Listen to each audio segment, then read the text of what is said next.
Opposing Gloves here, and I was rendering out a track that I had just finished, and the ending keeps giving me this very long space of nothingness at the end. And at first it was quite confusing. I'm going to show you how to fix this if you ever come across this. So here is the ending of the track and how it should end.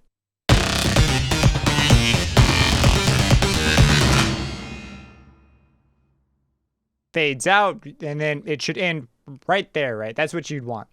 So I rendered it out, and when I render it out, and this one's labeled wrong, let's go ahead, let's just drag this in. And let's just look at the amount of silence here at the end.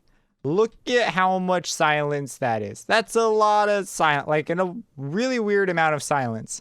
And then I have the right version, and let me just grab that one. That was just labeled crows. And you can see this one has the correct amount, and it plays like I would expect it to. If we were to just play this one versus this other one. So they end the same, but it's just really long. Now, the reason this happens is because FL Studio, when it renders, you have to tell it how to deal with any reverbs or things that might cause echoes as your song plays. If you wanted to keep that stuff at the very end, right? Normally you'd want that. So if you were to go to the render setting, so I'm just gonna, render it test or whatever. And so when you come in, you're given a tail option to consider the end of what happens here. It's a cut remainder, leave remainder, or wrap remainder.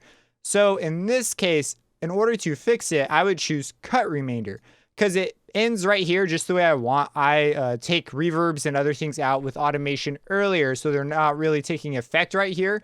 But even though those are still automated off, the plugin is still on. So it's still processing that, which is why I have some pretty crazy amounts of silence afterwards. So I use cut remainder, and it will end when the last event ends. So in this case, it's where the automation clips end, which would do what I want. If I choose leave remainder, it's going to process the stuff if there's any plugins that are still processing, which is why I had that huge space of silence, because I turned that stuff off, but it was still processing.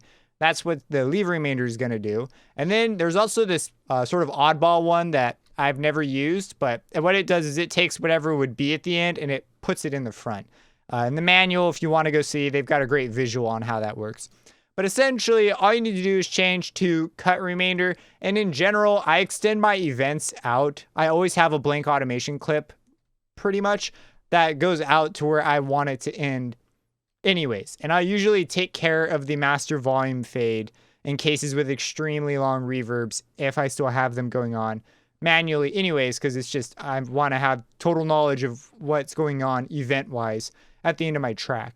So that's how you fix it. Pretty simple fix. Something that threw me for a loop at first because I was like, where's all this silence coming from and why is it so long? And it turned out to be something really simple. If you have any questions about this, let me know. Subscribe and hit that bell icon for future videos, and have a blessed day.